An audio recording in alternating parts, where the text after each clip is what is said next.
ඔන්න ඊට පස්සේ මේ අයියාව ෂෝරූම් එකට. මේ අයියා ඇවිල්ලා ඉවරලා මගේ වටේ කැරකි හිටියා. ඊට පස්සේ තමයි මං දැනගත්තේ මේ අයියට මාව ගෙදර ගෙනියන්න දෙනවලු. ඔන්න මං යන්නයි හදන්නේ න අලුත් ගෙදරකට.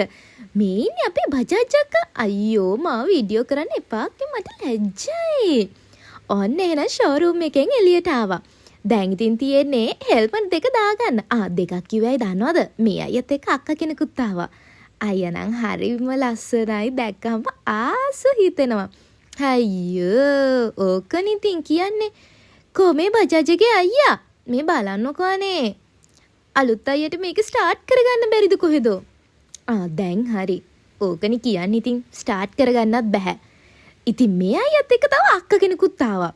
මොකක් වෙයිද දන්නේ නැහැ. අලුත් ගෙදරට ගිහිල්ලා බලමු. අනේ මේ අයියාගේ හිනාව බලන්නකෝ. ඔය ඉන්නේ අක්කා. අක්කත් හරි ෂෝක්. අලුත් ගෙදරට ගිහිල්ලා මොකද වෙන්නේ කියලා හෙට බලමු. ඉතින් ඔන්න අනිවාර්යෙන් දිගට මාත් එක්ක ඉන්න.